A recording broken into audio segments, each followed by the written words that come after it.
Hello, and welcome to Cutie Art Crusaders, Episode 9 for August 24th, 2012. Welcome back, guys. My name is Rainbow Plasma. I'm the organizer and editor of the podcast, well, usually. And today I'm joined by...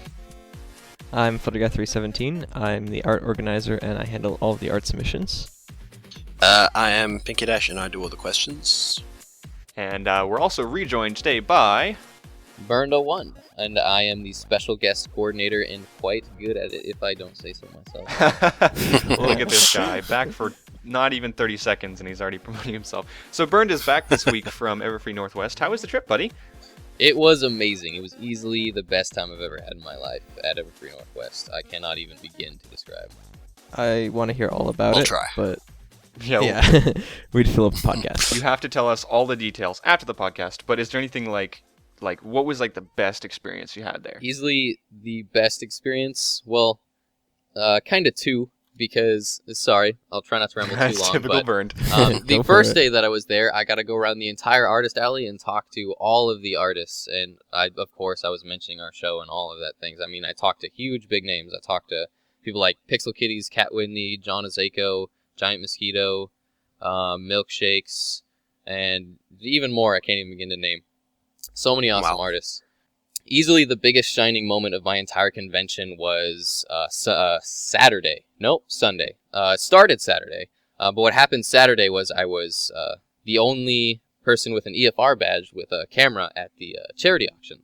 And during this charity auction, a signed derpy by Tabitha St. Germain, who actually misspelt her own name, so Derpy derped on Derpy. It was really adorable. But this derpy in auction was put up last second, and a man bought this derpy for $660, outbid everyone in the room. Wow. Walked up to the guy who donated this derpy last minute, and then handed it back to him in front of everyone. And it was the most, just touching thing that I have ever seen. And everyone in the crowd just stood up and applauded, running up, hugging this guy, shaking his hand. It was magical, seriously. But I was the only guy with a camera other than the live streaming camera going on. So I run up and I get a photo of these two together. It's like, can I get a photo of you for EFR? Because I'm pretending to be important. So what I ended up doing Sunday, my shining moment of the convention, Sunday I go to the Traveling Pony Museum ran by Inky Notebook. And they have a gloss printer, and they're printing off gloss prints of different artists that have donated their art to help support the Traveling Museum to go to different conventions. And I asked, can you print this photo of the two that I took of the man who gave back the derpy and the person who donated to auction just for charity? And they printed it out for me, and then I used a few connections and talked to the staff and talked to some really awesome guys in the staff, and we got the poster signed and with thank you notes by every single one of the celebrities there, all the VAs, the singing voices, and anyone who was there and helping out who worked on My Little Pony, including Travis, the guy who donated the derpy, got him to sign as well. And I got to give this gift to the person who gave back the derpy. I got to give it to him personally, live, on stage, in front of the entire convention, and on EverFree Radio. And yeah, that was during the closing ceremonies. That was really awesome to see. You can actually check it out on YouTube, but it's not about me. It's about both of them. But it was awesome to be the guy that was able to share their story with the world to its full potential. So that was easily my shining moment of the convention. Be able to go on stage and give a speech about how amazing the both of them were. Another awesome experience at EverFree was I got to, again, meet all of the awesome celebrities and people on the show who I respect, and then even big musician names like Mando Pony and Acoustic Brony, both Ed and Jimmy, because Acoustic Brony is an acoustic pair. And Ed and Jimmy are awesome. And at one point when I was getting the Cutie Art Crusaders signatures, Mando Pony and the Acoustic Brony pair were just hanging out in the voice actor room. And I was like, I wish I had a present for these two because they're so awesome and I love them both. I'm a huge fan. So I got it. I had just printed shirts, some T-shirts for the My Little Pony convention. So I ran all the way back to my car and then came back, and I managed to give Manda Pony, Ed, and Jimmy from Acoustic Brony T-shirts that I had printed of vectors from the My Little Pony Vector Club, and I got a picture giving it to them and stuff, and it was super awesome to be able to give that to them. And even Manda Pony wore my shirt on the last day of the convention, so I got some pictures of him wearing my shirt, and then Manda Pony, Michelle Kreiber, and I were all with Manda Pony wearing my shirt. That was super cool. And I got to meet, William Anderson and all the big names, and shake all the voice actors' hands and just be like, thank you for doing what you do. So, conventions, man. This, by far, EverFree Northwest has been amazing. So I'd highly recommend for next year. And we're going to have EverFree North is going to be a huge, larger outlet, larger than this year. So, again, be a lot of fun. Cool. Aw. Well, I'm sure we'll be hearing stories, That's and I'm amazing. sure we'll be getting residuals from that convention for a little while in the show. So we're really excited that you went, and it seemed to go really, really well, and you had a lot of fun. So I think this has kind of improved our impression for conventions in the future. Yeah, definitely. At one point, you actually texted me and were like, you should see if you could get any of the celebrities or people on the show who can see if they'd be interested in doing the show. I was like, all right, that's not a bad idea. So I walk up to Final Draft, our kind of like our boss or the leader of EFR. What is get his actual description? But I walk up to Final Draft. I'm like, do you think it'd be too much to ask to maybe talk to Sibsy or Raven and see if we could get them to come on Cutie Art Crusaders? And he looks at me and is like, well, that's not a bad idea. Hold on, come with me. So he drags me over to where Sibsy and Raven are sitting before this convention panel started. And he walks up to them. He's like, hey, Sibsy, Raven, this is Burn-to-One. He does a show on our network called Cutie Art Crusaders. And he was curious if you'd both be interested in doing an interview or something on our show. And they were both like, oh, blah, blah, and kind of asked me about it. And I kind of gave a description of what they might be doing. Like, oh, yeah, it doesn't sound like a bad idea. That's not what's the word I'm looking for? That's not a confirmation by any means, but it was really cool to be able to walk up to Sibsy and Raven and be like, oh, yeah. Maybe in the future. That's a maybe. Big maybe. Well, that'd be we awesome. can't beat around the bush any longer. Last week, we promised you guys that we would have Veggie 55 on the show. Unfortunately, that's not a reality, and let me tell you why. Came down to a little bit of scheduling issue, but Bernd came up to us a couple of days ago with a really weird proposition. He said, hey guys, I want to organize the entire podcast and tell you nothing about it. So here we are. We're sitting down and we're recording, knowing zero. We're flying blind. We are completely flying blind. We have no idea what is going to happen. So, I mean, I don't know what else to say other than to hand over to Bernd and just hope he doesn't mess it up. Usually we put in at least a couple hours of prep, but I don't know. Okay, I trust you, Bernd. Go ahead. All right. We have no clue what's going on. So basically, the theme for this week is a complete surprise. No one here knows what the theme is. So I thought it would be a great little opportunity to maybe do a surprise exactly for my 3 other podcast members here. Because I became great friends with these 3, and I love all 3 of them, and they're just the most amazing people I've ever gotten the chance to work with. So I made it my mission when I go to this convention to get each and every single one of them something special. So I have something special for each one of these, but they have no idea what it is. And I'm going to present it to them one by one. And neither of them know what artist it is or anything, but each one of the artists who I contacted, I got confirmation with that they would be interested in doing an interview on our show. Okay. Okay. Okay. Oh my God. So, our first little part of this surprise theme, and in our theme, we're going to be talking about the thing that I present, and then another thing by the artist that presented it. So the first thing that I have lined up is a present for Pinky Dash, and I'm going to link that now and get everyone here to open it. So I'll have a little fun with editing there. But yeah, please excuse us. We have to open something in. Oh my God. Still loading. Oh, what? Loading. So this God. is a piece by Katie W. on DeviantArt, and I got it hand commissioned by her at the convention, and this is Pinky Dash's OC. Oh, wow. Out of everyone in the artist alley, she easily had the cutest, overall just amazingly cutest art style of anyone there. And I know Pinky Dash loves simple and cute, and this artist does it amazingly. And I don't think any of us in the podcast group have even seen her work other than from this convention. So I'm super excited to actually link this piece and like her work. But so what do you guys think? I love it. Yeah, I'm going to leave that up to Pinky Dash to say what he would like. Yeah. This is his present, but That's absolutely amazing. So I'm going to be emailing this all the way to, or not emailing, excuse me. I'm going to be mailing this physically all the way to Australia to get it to Pinky Dash. Oh, what? Really? Oh yeah. Oh, wow. Yeah, how can you Oh my email something God. physical? Oh, that's amazing. Oh my god. Well, anyway, I know Pinky Dash's next vector project. I don't know if I can bring myself to do it.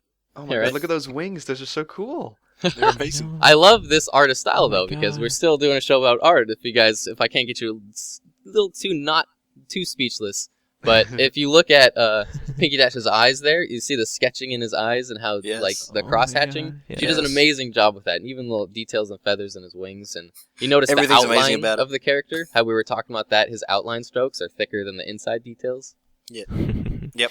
I was talking to her a little about it, and she actually uses different sized pens. So for the details, she'll use a smaller tip of a pen, and then for the outside of the character, for his strokes, to show where the character ends, she'll use a thicker pen. So just like we were talking about on the show. How No, did you that's so get this? How did Wow. you like That's really pull up awesome. like a reference picture and like give it to her? And I then, did. like, come I back in an got hour a later, few or- pictures of Pinky Dash's OC, and I was like, I would love if you would draw my friend here in the most adorable pose that you could think of. They did very, very well. I love the fact that like the expression is so Pinky Dash. Yeah. Even with the eyebrow raised.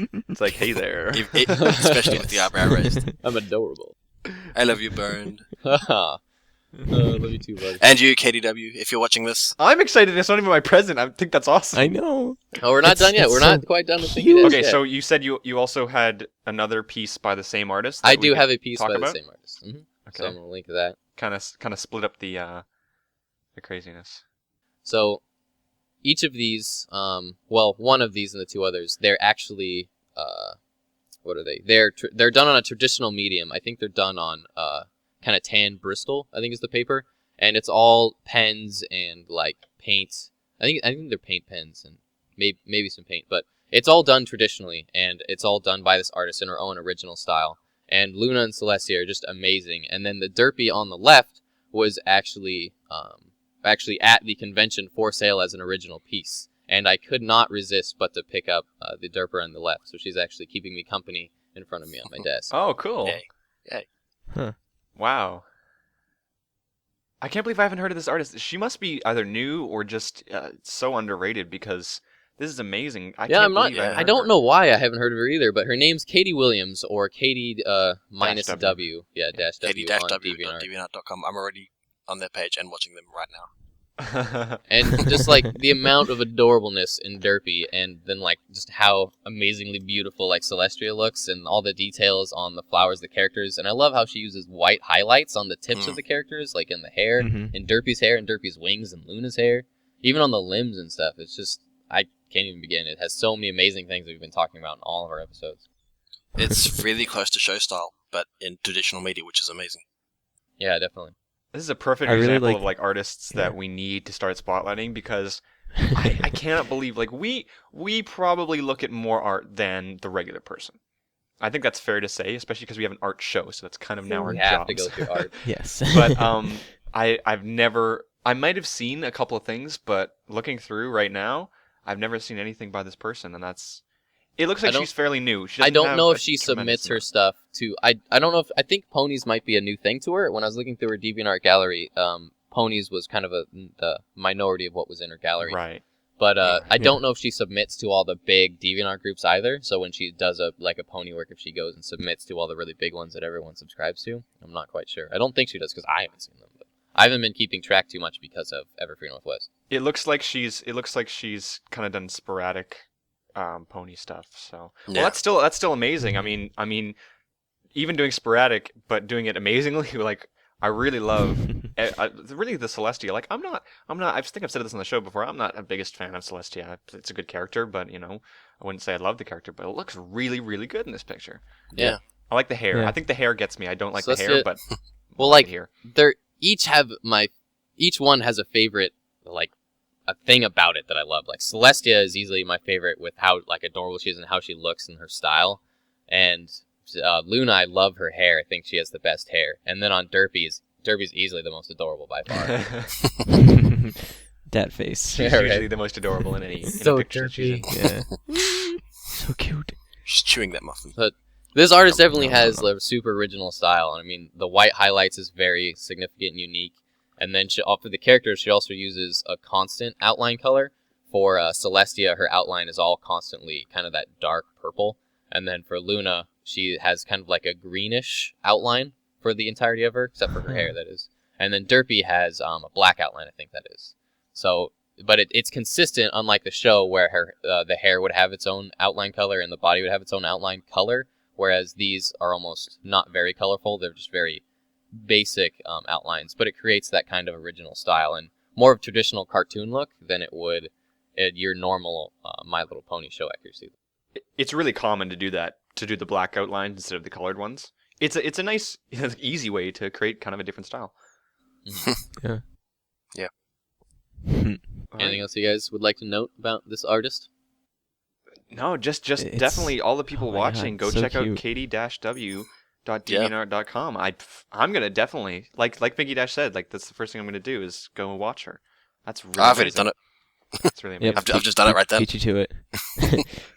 And I did Everyone go check her out because she's awesome and she's done an awesome picture of my OC. her adorable things. This is just her kind of artistic style. She actually does overly ridiculously adorable things. I don't have a picture to link because they're not pony related, but they're like little eagles or little like baby eagles or ladybugs or things like that, but they're so ungoddishly adorable, and that's what attracted me to her table at the artist alley. And I did talk to her quite a bit, and she said she would be interested in doing an interview. So we're going to try to get in contact with her, and maybe into the future, but it could be far away into the future considering our podcasts are week by week by week, and we do have a few guests already laid out. Right. Yeah. Well, that'd be cool. All right. Well, hopefully this podcast isn't too short, but we'll kind of scoot right along here to our next present. Yeah. So the next person we have in line is Flutter Guy. Oh, you're killing me, man. So I have Flutter Guy's present here, and then let me just link it for everyone. And then Flutter Guy's internet's kind of slow, so we'll have to wait for Flutter Guy. Because you are in Austria right now, correct? Yes, I'm on a business trip, and yeah. This guy all the way in Austria and still doing a podcast. It's loading, but oh my god. Ah. It's adorable. Burned, I love you so much. I had to mute myself because I wanted to hear it. Yeah, I was trying to. Yep, that wasn't. All right, anything. so this piece we Oh my have God. is by the artist named Giant Mosquito. And he's the artist in charge of doing the Dr. Adorable Tumblr, which I'm sure a lot of you are familiar with. No way. So this is Oh by my Dr. God. Adorable himself, and we actually just featured in our water episode Pinky in the Rain. He's also the artist who did Pinky in the Rain, and this is Giant Mosquito, and commissioned by him. And this is Dr. Adorable being adorable for Flutter Guy 317. Oh my god. You have a Dr. Adorable shirt, don't you? You love I that. do, yes. That was my first pony shirt, and No. right now it currently is my only pony She shirt. does but- indeed have a PhD in adorableness. Yeah. Oh my god, this is Burned. I was not expecting anything like this. No.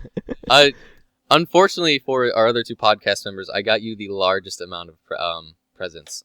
Wow. It just came out to be awkward Oh. timing, and you happened to ask for Michelle Kreiber's CD, but you didn't ask for her signature, Amanda Pony's signature, but you got both those as well. So. Oh wow. No way. If I may make a terrible reference, the presents have been doubled.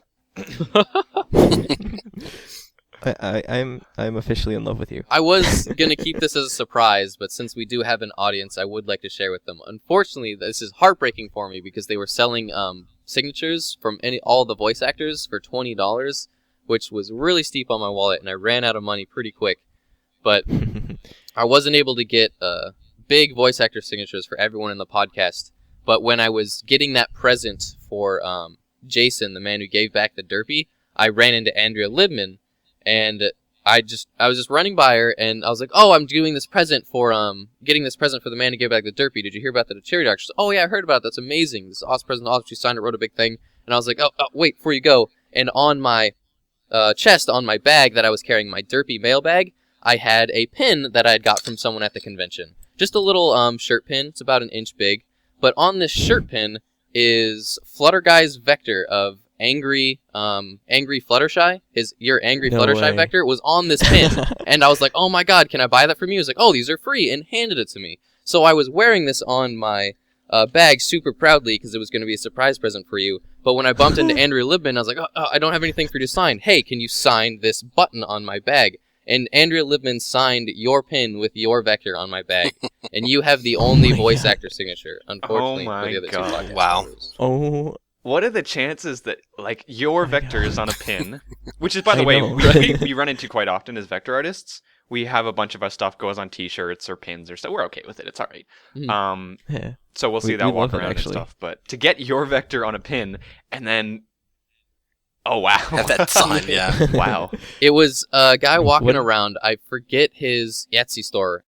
I'm going to put in a little edit here. I couldn't remember it when I was recording, but his Etsy store is called Drakenwrath Designs. So if you go to www.etsy.com/shop/Drakenwrath Designs, you can buy a huge selection of My Little Pony buttons with all sorts of different expressions, all from the My Little Pony Vector Club. And there's a little shout out to him if you'd like to get some My Little Pony buttons. But he's trying to make a button store specifically using vectors from the My Little Pony Vector Club.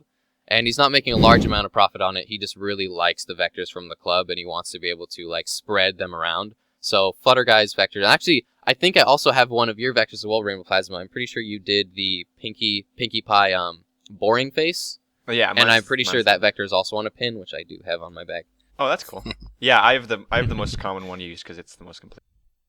Anyway, Yeah. let's go back to this art piece by Giant Mosquito.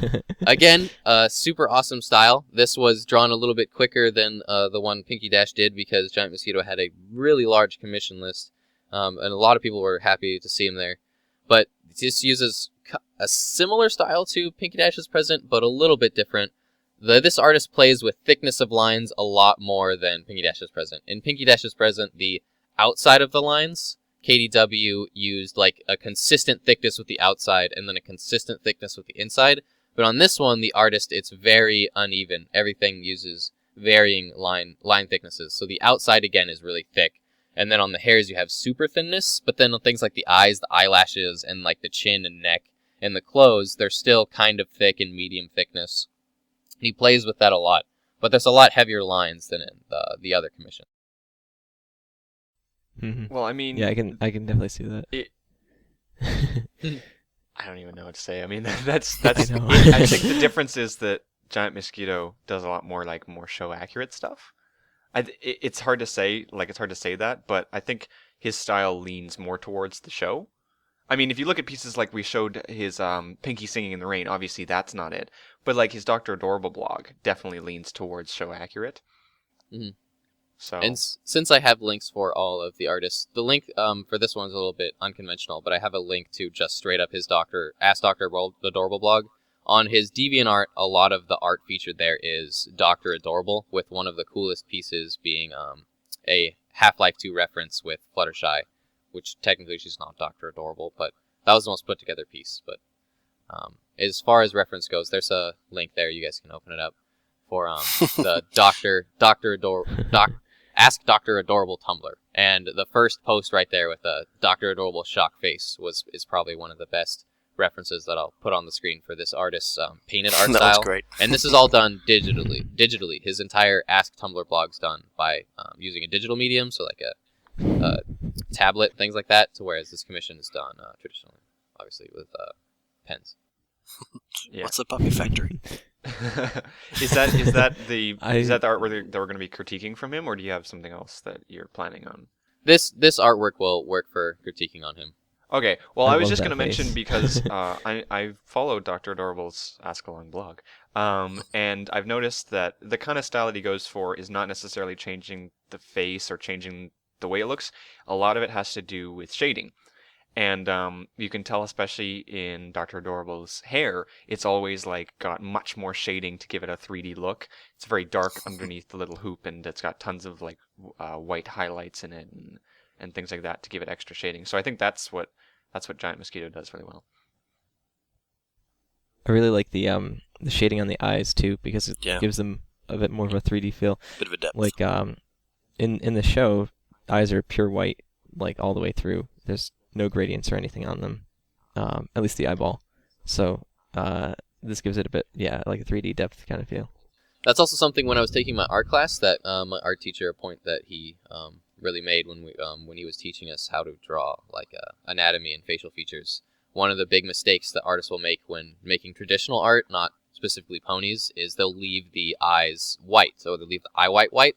People's eye whites are not white. They're not pure white. There's actually shading and there's shadows in there because their eyes are round. So whenever he makes Fluttershy, or whenever Dr. Adorable makes Fluttershy's eyes, he's using that painted, more realistic look. So he shades in the eyes, which is what you would do because eyes are round. So it really creates that roundness and more realistic look to her eyes.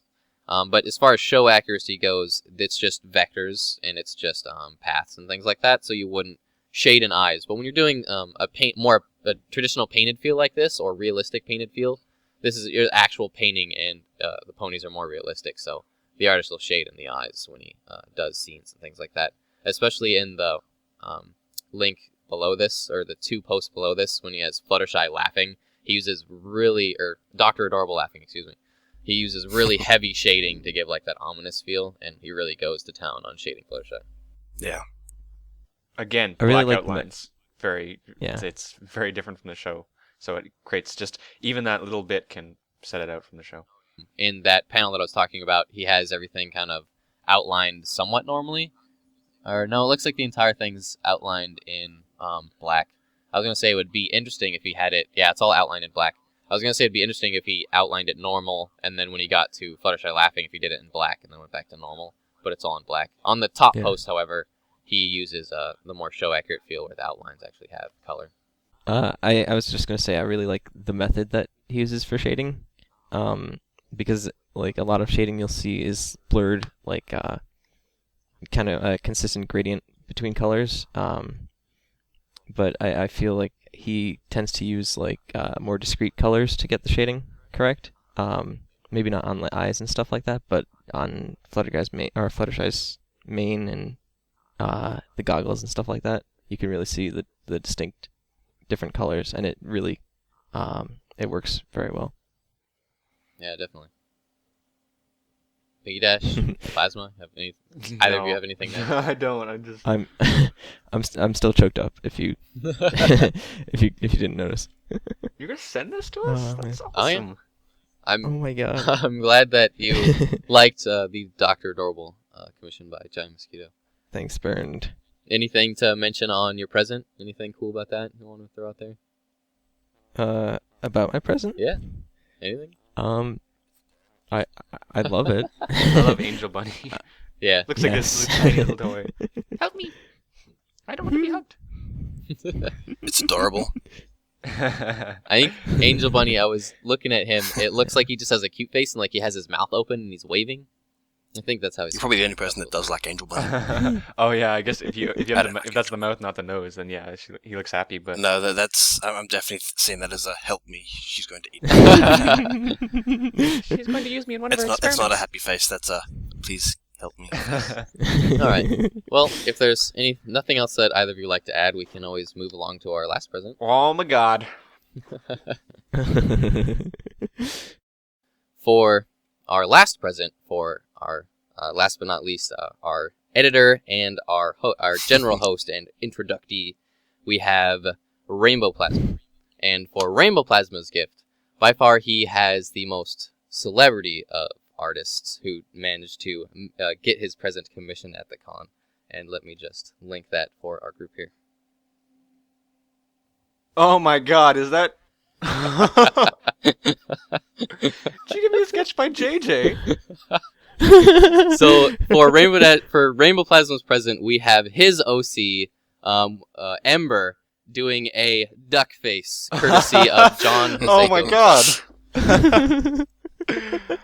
Oh my god. John Hoseko did manage to make it to EverFree Northwest, and he kind of a last minute, but he did make it there, and he was doing sketch commissions all day and had tons of them, a huge lineup. But I managed to get Rainbow Plasma's OC on the list. And I love when John Hoseko does duck faces, and I thought, what would be more fitting for Rainbow Plasma than a duck face? Why would you think of me? Why would you think of a duck face? You need to seriously talk about what you think of me. But no, that's Because it's Bright Ember, she's like that. Goodness. I know what Random Plasma looks like in real life too, and just picturing him with a duck face. It's just priceless. I can't believe you got me a JJ. So, by far, JJ's was also the quickest sketch, and you can kind of tell that in his work. The lines are always really quick, but with JJ, his lines are always super quick and super precise, and they're always spot on to where you want them for the character proportions. And you can see the blue undersketch, we were talking about in our sketching episode, how undersketch is really important. When JJ does his sketches, he starts with a blue pencil, and he does the undersketch for the character. And then this is a grayscale sketch, so he went over it in black and then shaded it in with a gray pen. They're soft-tipped, like, paint pens. They actually have, like, a soft brush felt tip when he was going around. I was watching him do this, and it was super cool to watch him work, how fast he drew lines and how he did everything, and in the eyes and in the hair. It was really cool to see John Zeko. So. Yeah, even the cutie mark on there. Anything you'd like to add about it? Maybe any comments on the style, anything like that? What? What am I supposed to... It's a sketch by JJ that you're going to be sending to me. That's amazing. This is why we have more art by the artist lined up.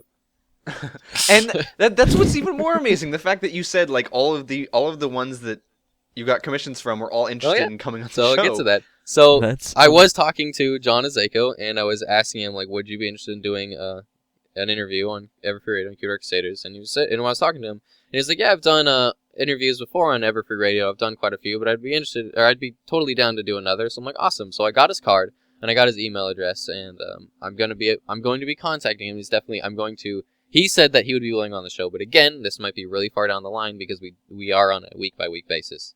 But in the future, maybe a couple months down the line, be looking forward to John Zeko himself. Okay, I'm going to announce something on the podcast because this has two things, but one of them is bigger. So I'm going to do the first thing. I'm going off to university in about a week. So for a week there, it'll be a little bit iffy if I'm on the podcast or not. But I'm going to have a pony section at my university, and this is going in my pony section whenever it gets to me.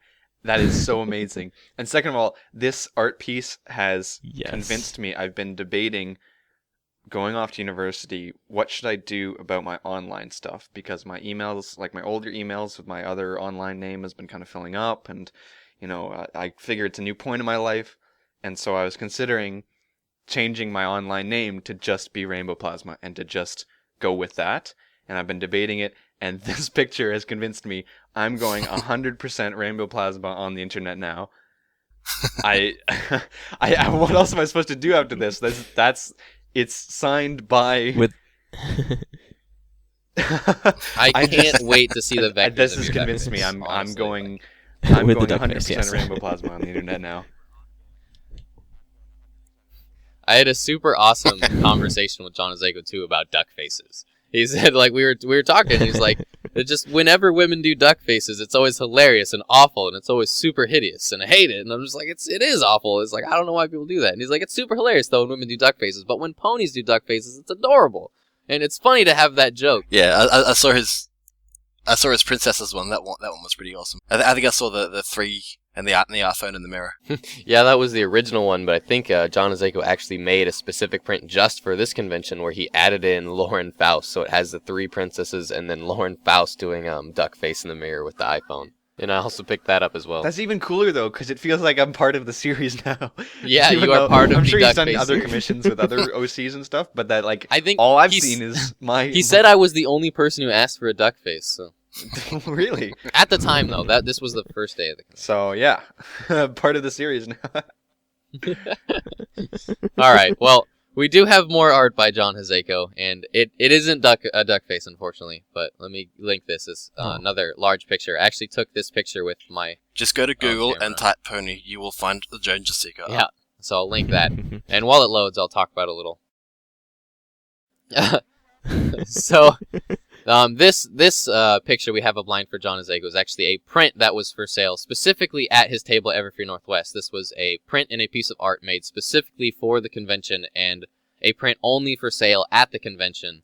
And it's Gamer Luna sitting atop her gaming throne. and she has her famous headset on. And this is a picture with my camera, and I cropped it out. I have my friend holding up in the background there, but it's still a pretty good quality because it's quite a large print. But I got this is a present to me. That's awesome. I got it signed by You picked the John two things Rizeko from JJ that I would appreciate the most. You picked God, no way. I know it's a present for you. Don't get me wrong, but you picked an OC of mine from JJ, and then you picked my favorite creation of his, which is Gamer Luna, because I'm a huge gamer. I would love to talk about this picture. Let's talk about this picture. She's adorable. Oh, yeah. There's video games. Look at all the references. Wow. Yeah. The PS Vita, which is Vinyl Scratch. Right? The iPhone with Derpy calling, which is a muffin picture. Yep. Yeah. You've got Call Call of of Pony. Pony. You got Pony Gear Gear Solid. You even got the 3DS with a Luna skin on it. Yeah, saw that one. And if you look right under Tenpo PS. right under her front elbow there, you've got Sea Pony Lyra. Some sort of pinky and a chicken. Is that Pong or just Pony or? Nintendo DS. Yeah, he's got a Mario pony. He's got like a Mario pony in the bottom right. He's got Pony Gear Solid underneath the Oh. Pony Vita, PS Vita, and then he's got Call of Ponies Muffin. again to the left, Yeah, and then Derpy's actually calling Luna up on her iPhone. Yeah, with a little Gamer muffin Luna's, for the like, picture. there's a ton of stuff that JJ does. There is an absolute ton of stuff that JJ does, and he does tons of blogs and he does sketches and other things. But I think Gamer Luna is hands down my favorite. He does a lot of awesome Gamer Luna stuff on some of his Tumblrs. We'll just leave it at some of his. His Tumblrs, favorite but- Tumblr. My favorite Tumblr of his I can't mention. We're all. I'm pretty sure that we're all big fans of his Tumblrs because Yeah. they're always in good taste Always. No. Yes. most of the time. In better taste than most. But overall, like JJ's style, he has again a really unique style. On this piece specifically, he uses really thin outlines for the character, but they still have color. They're not black outlines. So if you look at Luna's outlines, they're actually Lighter, kind of yeah. like a bright white, and it's a great great to have that highlight. And I think he uses a little bit of both, like dark highlights and dark highlights and light highlights. So like on her wings and on the bottom of her front hoof in the background, and even on her back hoof on top of the games, he uses like a dark blue. But on the majority of Luna, he uses that really bright, kind of a light blue color on everything, including like the horn and her hair. And it makes her really pop out of everything. It's really cool, especially her wing. It's easily the thing that JJ does the best. It's the eyes and the face in general, specifically the eyes, but the face in general. It's something always screams JJ whenever you see it. You can always tell when it's his. Yeah. You can definitely tell when you see a JJ sketch. Yeah. Because I don't know what it is that he does with the eyes, but there's something special. And even the shading in this is just awesome. Like the shading in the wing, the limbs, especially the face. It's again really unique to JJ, and it's always really smooth. It's pretty consistent too. If you think of a light source coming from like above and maybe a little bit to the left, then it's pretty consistent for me. I mean, you've got the shading coming from her hair under her face. Directions. Yeah. The Directions neck definitely shading that's solid. coming from her muzzle, which makes sense. Everything's along the bottom. Looks great. I haven't actually seen this picture before. Was I this really just a print? like the way that. Like, did he make this specifically for a print? But Yeah, he made this picture okay. specifically for a print Okay. to sell at EverFree Northwest. I went to go to his DeviantArt to see if I could snag a high definition photo of it. It didn't exist because on his DeviantArt he's like, I have 2 special prints for sale at EverFree Northwest. He had a Chrysalis print and this print, and they were specifically for the convention. And he actually sold out of this print the first day. Wow. Actually, was one of the people everyone who loves snag Gamer it. Luna. Wow. Yes. I think it's because of the crossover between people who game and people who watch ponies. It's a pretty high crossover. Mm-hmm. Yeah. Yeah. Anything else on the style you guys would like to mention? I really like the way that he did her mane and tail. I do indeed. Because it looks like really glossy. Because there are those highlights. It reminds you. She's yeah, like, it's yeah, I'm still a princess. really, really well done. I can just imagine having this as a glossy print. It would be so cool. That expression just screams like, yeah, Kind of game. I'm a What's up? princess. Deal with I it. mean, what are you going to do about it? Come at me. Yeah. Oh, come at me. What? I'm not sure what expression you're seeing in that face. Bro. Maybe I'm looking at a different Tumblr. Reading between the lines on that one. Oh, man. You just got pwned by a princess. Well, I love my present. Thank you very much. I just accidentally flicked back to your duck face. Yes. JJ, Yep. wow. That's really cool. JJ himself. No, he was a really cool guy. He was really friendly when I was talking. Yeah, I'm a person who likes when people drop names. Yeah. I'm a little bit of a of a celebrity guy, so this is really awesome. So that way the duck face is really fitting, right? So that's all we should do. Yep. Anyway, after the convention and after Sunday on the last day, I ended up going to dinner with the EFR crew, which is really cool. I really appreciate that invite. Final Draft invited me. It was really cool to get to meet with everyone and talk with TechRad and LT Moose and everybody. And actually invited Jason along as well, the man who gave back the Derby at the charity auction. And he is a really cool guy. I can't wait to really look forward to meeting him next year. He said he wasn't going to do any more pony conventions, but after this convention, everyone liked the reception that he was given for like his charitable act was just amazing. So he's definitely going to do more conventions, but offside a little. The point of that was when we went out to a dinner with the EFR crew, we all just bombarded Denny's, like 25 of us. It was ridiculous, and we had to take up like 5-6 tables. But while we were at Denny's eating dinner, actually John Azeko and then Garrett Gilchrist were both there eating at separate tables. And it was really cool. I got to talk with Garrett Gilchrist for quite a while. He's a really cool guy. It was awesome to listen to him rant. And then I didn't get to talk to John Azeko at Denny's, but he was doing his own thing, eating dinner, of course. Super tired, I imagine. I'm just making amazing sketches all day. Yeah, I imagine he'd get quite tired after that. Yeah, probably. Well, you were mentioning the guy said, this is going to be his last convention, but then he went to this one and it was awesome, and he's going to go to more now. I feel like everyone in this chat who wasn't at the convention, so Pinky Dash, Flutter Guy, and I, we all like heard from Burn. We'd all like seen the other conventions, and we'd seen like BronyCon, and I think there was one more before that. I don't remember exactly, but we were kind of looking at them and going like, it's cool that they have the conventions, but it kind of like, to be perfectly honest, looks kind of awkward, and I'm not really sure what I'd be there for. So unawkward. But I think I just looking at this, and now with our opportunity to go and like speak with artists and stuff, like I'm so ready to do like I'm looking at doing 3 cons next year, 3 pony cons. I can't even even express how amazing it was to do this convention with all these people who are passionate about something. Like everyone in really awkward cosplays and stuff just blends in and becomes natural. Like that's kind of a mean thing to say, but like there were so many really amazing cosplays, and then in fact, you know what? I can't even remember seeing a bad cosplay, so I take back that statement. When you think awkward, like, conventions, you think awkward cosplays, but at that convention, like, everyone was just super happy to be there, and it was an amazing convention. Like, being able to go through the entire art alley and talk to all the artists physically, especially, I got to see one of my favorite all-time artists there, Cosmic Unicorn, and Cosmic Unicorn had a table there, and she specifically for this con brought a bunch of her original art pieces, specifically done by her, and I couldn't help but destroy my wallet and get a bunch of these original art pieces by her.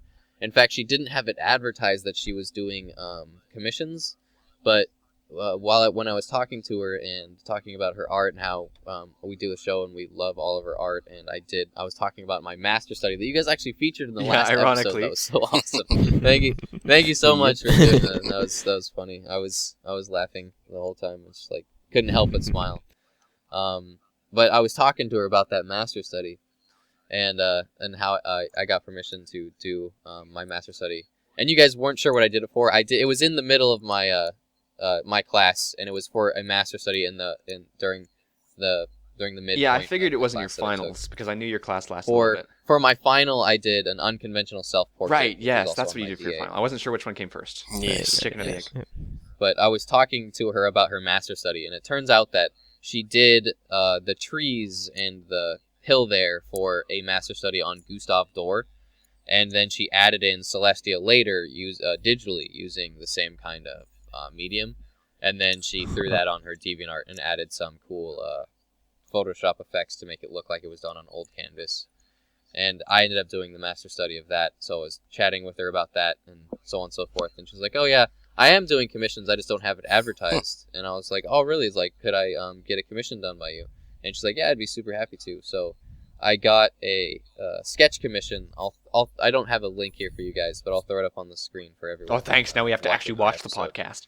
But yeah, I'll get it to you guys if you want to see it earlier. But anyway, she said she'd totally be willing to do a commission. So I got a sketch commission done by her of my OC to add to your guys' OCs.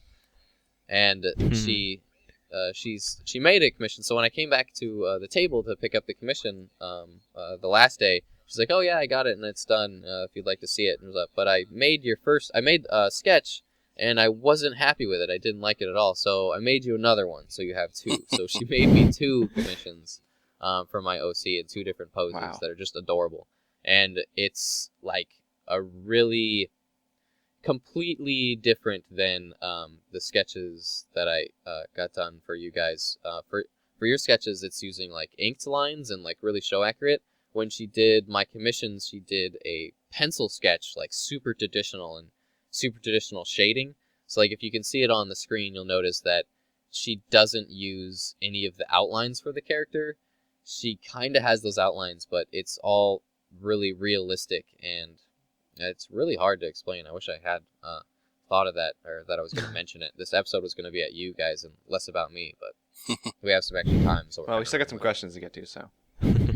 I just yes. Before we go, I'd stick all four of those commissions on screen at the same time, and while we just like, wow, thank you so much, man. Yeah. Like we were not expecting you Yeah. to do anything for us going to this convention other than bring back stories and maybe catch like a guest or two for the show or something. This is well, I promise you guys. I do not regret trusting you to run this episode this week. Promised you guys pony swag, so I hope this is enough.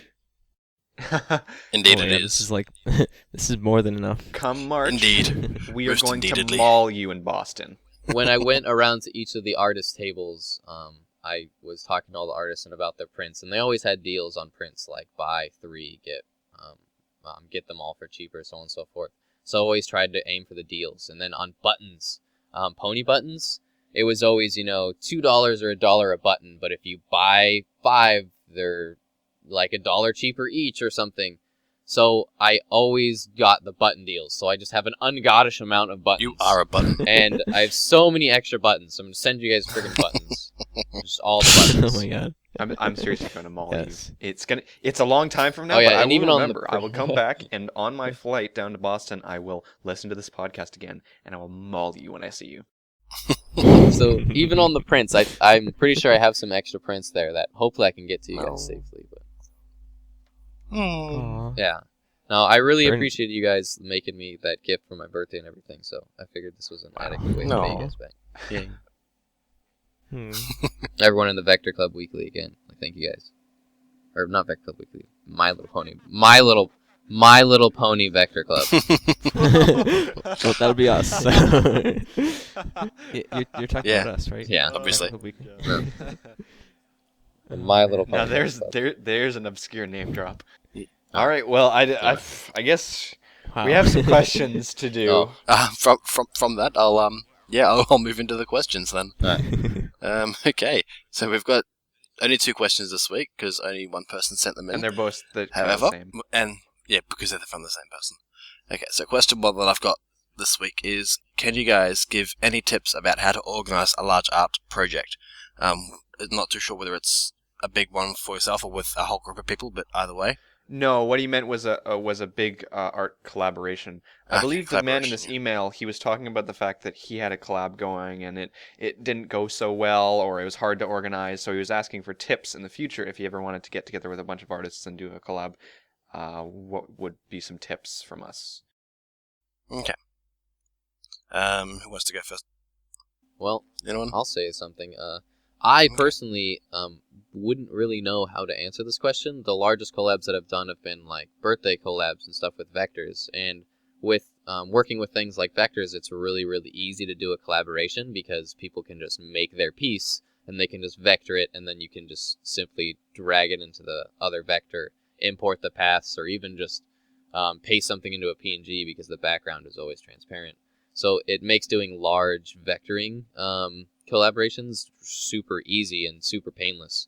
But with large like artistic projects, when you're using like more digital medium where you paint things in, or different people do different portions where like someone will maybe do the characters and anatomy or proportions, and then someone will do the shading, or someone will color it, so on and so forth. I'm really not sure how to do a large collaboration like that, but if you're ever trying to do a collaboration where you're just putting in everyone's piece or putting in everyone's character, having transparent backgrounds always helps. But other than that, I wouldn't have the experience to be able to help you with that question. I'd for collabs. Let's finish on the collabs for a second here. Just in general, it requires a lot of communication. It just needs you to always be on top of each other. Sometimes you're gonna find some people are more reliable than others. You know, you might want to collab with someone who's super famous. You might want to collab with JJ or something, but your art styles might not match. Or, you know, he's super busy, so he might not get around to it. So usually the first thing to do is just grab some of your artistic friends, some friends you make over on DeviantArt or wherever you post your art. You freak who doesn't use DeviantArt. And just get some like people who have some time and are into the project. That's a really big thing. If they're into the project, they'll want to make the best thing that they can possibly do. Exactly. Yep. Just approach people and say, hey, I'm planning this. What would you be interested in doing it? And if they say no, well, go find someone else. It's not. Don't take it as an insult. It's just they probably don't have enough time, or again, art styles don't match, that sort of thing, or they're just lazy. So like for this one in particular, I will take the blame on this one because apparently I didn't read the email thoroughly enough. But this one, the guy sent in a very large picture that he did. Which was made all by himself, and it took him a long time. And one of the parts of the questions was talking about, just in general, how do you have tips for like reducing time or organizing something that you do all by yourself as well. So I thought we'd also go over, how to do a large project by yourself. So does anybody have anything? Has anybody done a large project by themselves? Well, I am doing a large project by myself right now. I'm trying to do another comic by Egophiliac to go along with my other one, but I wouldn't be the right person to give advice on it because I'm doing terrible at it. I haven't touched it for like I'm in the same boat. 2 months now. So I'm doing one by Joy Darkme, and I'm in the same sort of situation. I know making if you're talking about a single large project by yourself, making time is the most important part, especially being dedicated to it and being determined. So if you're just goof around and go home and then play like a computer game or an Xbox game or something, and you have a project that you're really passionate about and you want to finish, like that's definitely not something that you should be doing. Is if you have like goals that you really want to do, like there's time to be able to be determined and do things like that, and then there's free time to be able to game and relieve stress. But don't consume yourself in a project. It's important to try to juggle both, but don't procrastinate. I guess that's the point of that statement. Yeah, I'm horrible. I'm terrible with that. I have definitely been failing at not procrastinating. So. Yes.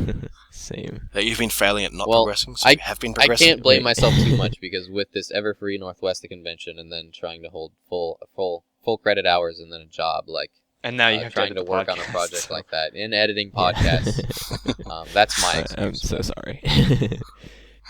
I think a good tip is to split it up into sections.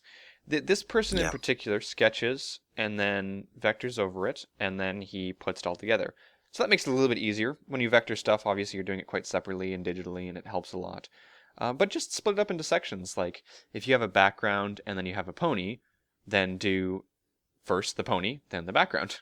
Like it's just split it up in different parts, and you're a pony. If you do the background last with things like this, if the ponies are large enough, then you can usually like leave out details behind the characters if you're doing the background afterhand.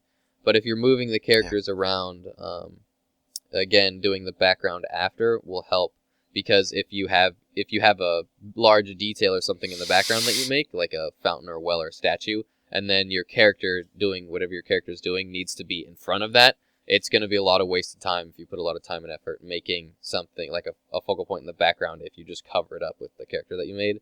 So always with larger projects, you always got to be aware of where everything's going to go, and like that's where we're talking about sketching, like having like an under sketch or having a rough sketch. will come down to if you need to be able to know where your things in your finalized project are going to be. So. Yeah. Kind of on a related note, with like splitting things up and doing things in parts, we talked about this in our shading and lighting episode.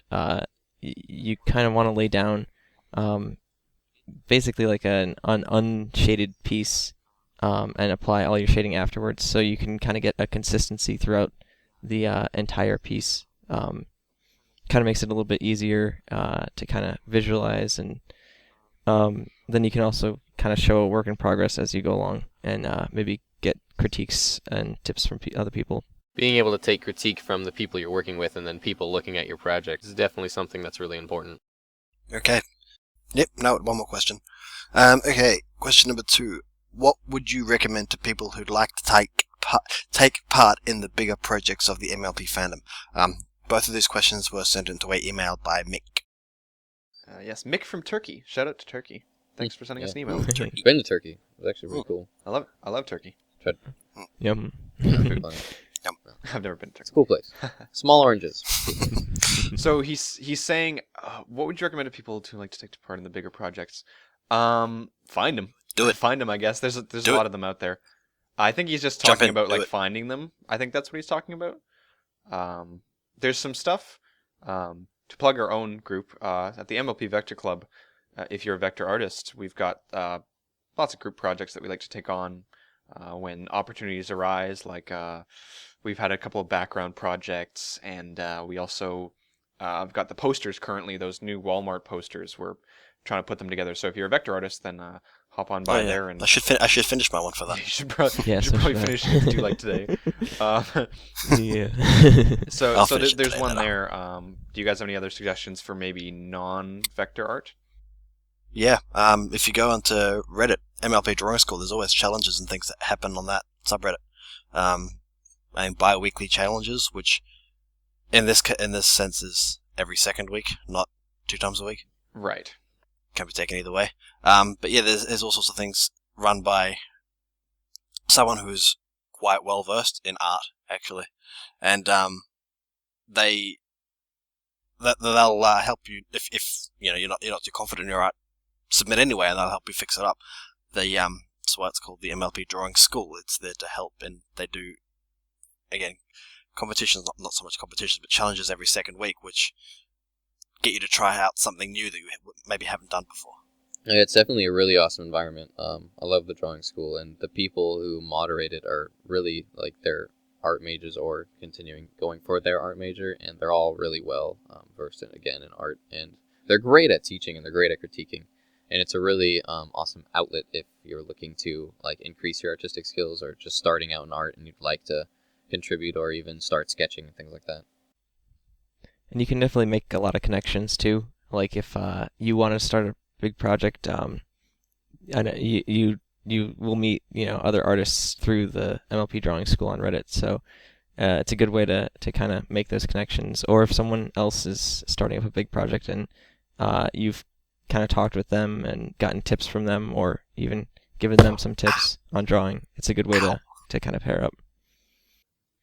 I think also to mention, like, not only in just the drawing school, but on a little bit less of a frequent basis, maybe just in general reddit.com/r/My Little Pony, because they have different things maybe for, like a subscriber count. So they just recently hit 40,000 subscribers. So I think they're doing a little art thing there. Occasionally there'll be like a group little art project that'll pop up here and there.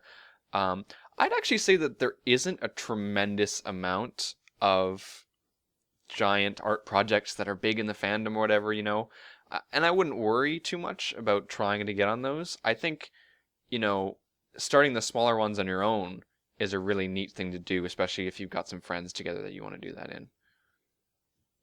Yeah, I mean, check out those places that we mentioned. A lot of people will post if they're doing a large collab or something. They'll post in those sort of places looking for people to help out. So yeah, put yourself out there, and opportunities will present themselves. Yeah, is there anything else you'd like to add for that? Nope. No. I think that's about everything. All right. Well, that's. Oh wait, nope. I got I got thing. Sorry, I've got one more thing. The last thing I have to plug is I took pictures of everything in the occasion, over like 2,000 pictures, because I was the only one with EverFree Northwest that had a fancy pants camera, besides a video camera.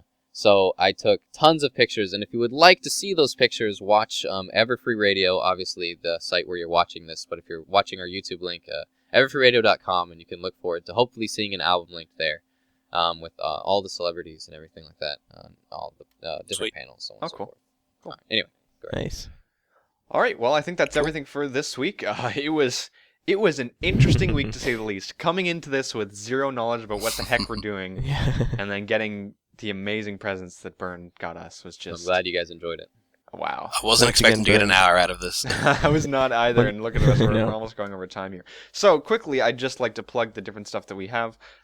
We've got a DeviantArt page, cutieartcrusaders.deviantart.com. That's where you can go and follow along with all the art we talk about here. It's going to be a bit of a weird thing this week, because there's not really that much art to follow along with. But, you can go and watch us there. And as always, every single week when we have art that we can put in our favorites folder for you to go check out, then you can check it out there. Yeah. We've also got a Twitter. So that is twitter.com/cutieartcrusade.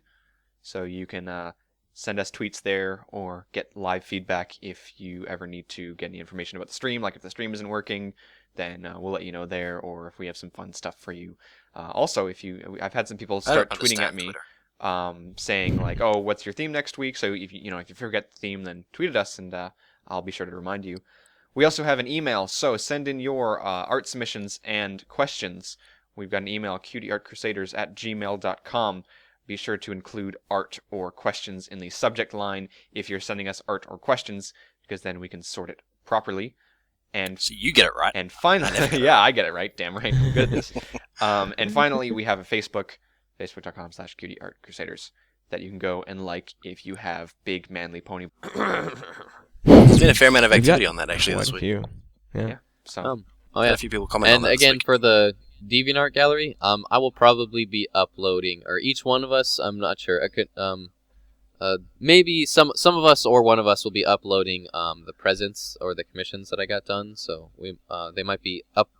How do I word this? I will try to get them to upload their presents to their DeviantArt, or I will just upload them all to mine, and then include them in the DeviantArt gallery, and then those links on the DeviantArt of the commissions will be linked directly to the artists who did them, and then a non-DeviantArt host link of the related art piece or the art piece that we featured if it is on DeviantArt, and then the commissions unfortunately will have to have a watermark over the top of them because they are not our art.